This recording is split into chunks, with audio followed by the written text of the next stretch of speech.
여러분 안녕하세요. 김종호의 경제TV. 오늘은 2차전지 배터리 이야기입니다. 2차전지라는 이름이 좀 어색하긴 한데요. 한 번 쓰고 버리는 전지를 프라이머리 셀 1차전지라 하고 계속 충전해서 쓸 수 있는 것을 세컨더리 셀 2차전지라고 한다네요. 리차저블 배터리, 재충전 가능 배터리라고 하는 것이 더 이해하기 쉬운 표현일 것 같은데 어쨌든 뭐 그렇게 부른답니다. 저는 그냥 배터리라고 부르겠습니다. 여기서 배터리라고 하는 것은 재충전 가능 전지라고 보시면 되죠. 자, 이 배터리 제조업은 반도체하고 더불어서 한국이 최고의 경쟁력을 가진 산업입니다. 지금은 중국이 더 앞서가고 있지만 산업화라고 하는 측면에서는 우리나라가 중국보다 한참 더 앞서 있었죠. 오늘 그 배터리 시장을 두고 벌어지는 나라들 간의 이 치열한 경쟁에 대해서 알아보려고 합니다.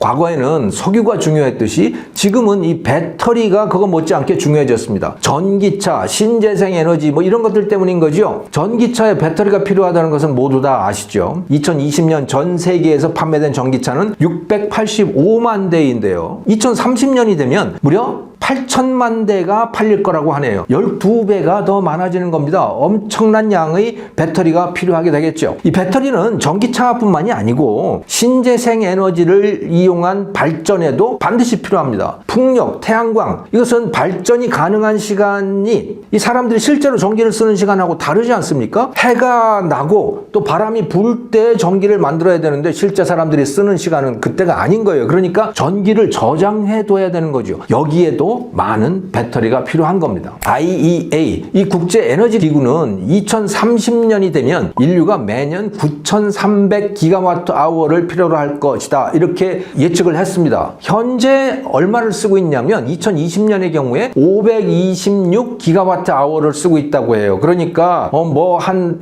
8년 후쯤 되고 나면 뭐 거의 20배나 더 많은 전기가 필요한 거죠. 이런 데이터만 보더라도 배터리는 매우 유망한 산업임을 알 수가 있습니다. 그러다 보니까 여러 나라들이 이 배터리 시장을 두고 치열하게 각축전을 벌이고 있습니다. 2022년 전 세계 배터리 생산에서 LG 에너지 솔루션, 삼성 SDI, SK온, 이 한국 배터리 3사의 비중은 23.7%, 2021년에 30.2%에 비해서 6%나 줄었습니다. 그것도 23.7%도 상당히 잘한 것이긴 하지만 중국의 약진이 계속 신경이 쓰입니다. CATL과 BRD 둘만 더해도 이 중국의 비중이 50.7%인 거예요. 그러니까 한국보다 벌써 2배나 더 커진 거죠. 2020년 초만 해도 1위는 일본이고 2위는 한국, 중국은 한참 뒤진 3위였는데 어느새 중국이 압도적 1위로 올라섰습니다. 가장 중요한 원인은 중국의 전기차 판매가 급증했기 때문입니다. 2022년에 618만 대가 판매됐는데요, 중국에서. 미국을 포함한 북미는 111만 대, 유럽은 268만 대라고 합니다. 중국이 압도적이죠. 중국산 배터리가 좋아서 뭐 많이 팔린 측면도 있긴 하지만 또 차가 많이 팔린 덕분에 배터리가 많이 생산된 측면도 분명히 있습니다. 어쨌든 중국은 세계 배터리 업계의 최강자가 된 겁니다. 배터리 생산은 원료 채취에서부터 셀 제조까지 여러 단계로 나뉘는데요. 블룸버그 분석에 따르면 이 대부분의 생산 단계에서 중국이 압도적 우위를 점하고 있습니다. 배터리 산업에서 중국의 경쟁력은 LFP 배터리, 즉 리튬 인산 철 배터리 생산에 성공한 것이 가장 크게 작용했다고 하네요. LFP 배터리인데요. L은 리튬이고 P는 포스페이트, 인이고 F는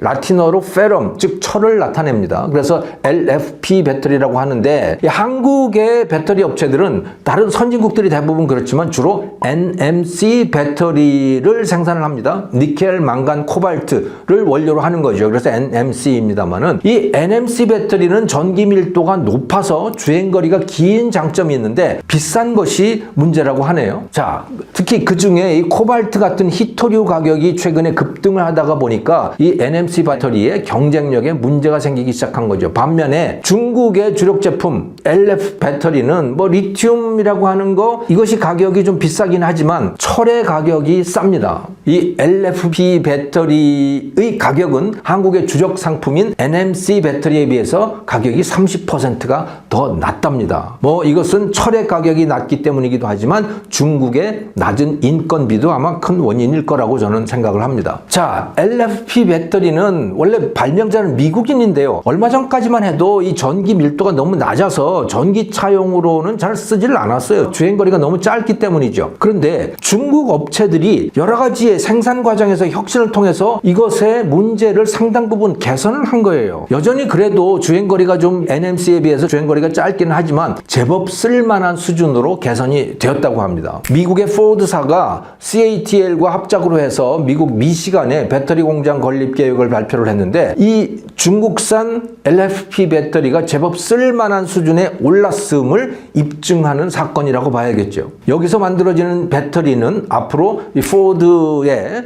머스탱 전기차에 사용될 거라고 합니다. 그만큼 중국산 배터리가 경쟁력을 가지게 됐다. 이렇게 이해를 하면 되겠습니다.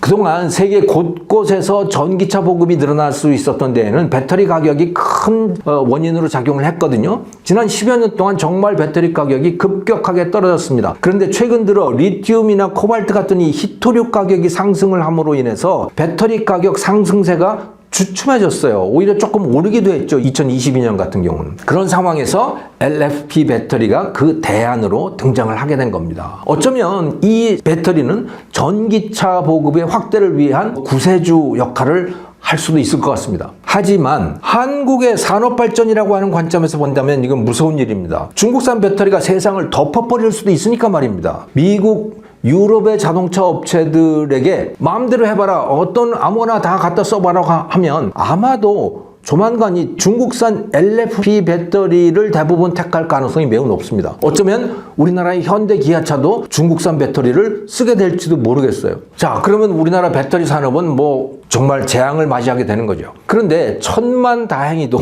이걸 다행이라고 봐야 될까요? 뭐 아무튼 이 천만다행히도 미국이 인플레이션 감축법이라고 하는 이 새 법을 통해서 중국산 배터리에 대한 견제에 들어간 거예요. Inflation Reduction Act, 감축법이라고 하는 IRA라고 불리는 이 법은 사실상 인플레하고는 아무 관계도 없는데 그런 이름이 붙여졌습니다만은 이 신재생 에너지 생산에 대한 지원을 확대하고 또 보건 의료에 대한 지원을 확대하겠다, 이런 것을 내용으로 하고 있거든요. 이 인플레이션 감축법이라고 하는 게. 그런데 배터리와 관련해서는 미국 내에서 일정 비율을 생산하는 차에 대해서만 세제 혜택을 주겠다. 한 대당 7,500달러의 혜택을 주겠다. 이런 내용이 들어있어요. 그러니까 이 혜택을 받으려면, 외국 기업들이 이 혜택을 받으려면 미국에다가 공장을 지어야 하는 겁니다. 근데 중국 기업들은 그러기가 쉽지가 않아요. 인건비도 문제의 일환이와 중국산 희토류, 중국에서 희토류가 많이 생산이 되는데 그것을 수입하는데도 문제가 있는 거죠. 근데 상대적으로 한국 기업들은 지금까지 해외 영업을 많이 했고 해외 생산을 많이 했기 때문에 미국에서 생산하는데 그게 큰 문제가 없는 거예요. 그러니까 인플레이션 감축법이 등장함으로 인해서 중국 기업들은 난감해진 거고 한국 기업은 유리한 위치에 처하게 됐다. 이렇게 이해를 하시면 되겠어요. 이 법의 조항에 대해서 그동안 한국 언론들이 상당히 반발을 해왔던 것이 사실이거든요. 근데 그럴 일이 아닙니다. 이 법으로 인해서 가장 큰 반사 이익을 보는 나라는 아마도 한국일 거고 한국 배터리 업계일 거예요.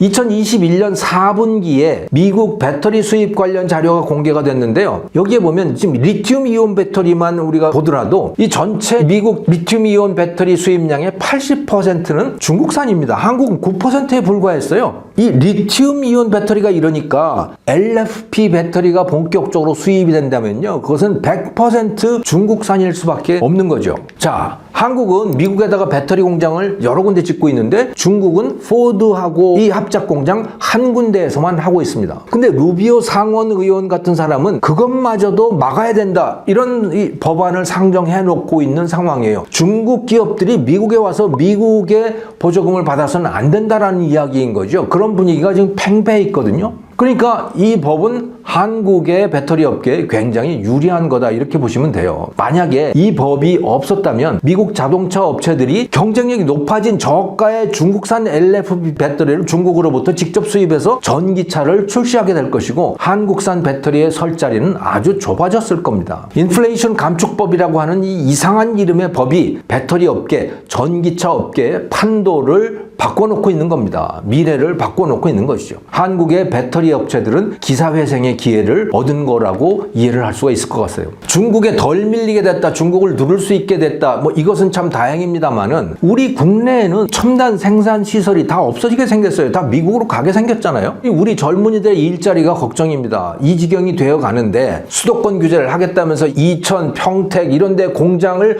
확장조차도 제대로 못하게 하는 거. 이거 참 난센스죠. 정말 안타깝습니다.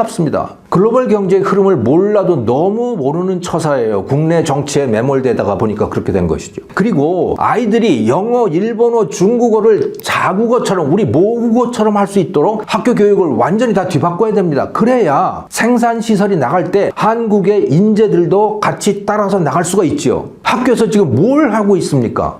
자, 이 한국인들이 눈을 들어서 이제 좀 멀리 봐야 됩니다. 넓게 봐야 됩니다. 그래서 급변해가는 글로벌 경제의 흐름에 관심을 좀 가졌으면 좋겠습니다. 김정우의 경제TV였습니다. 시청해 주셔서 감사합니다.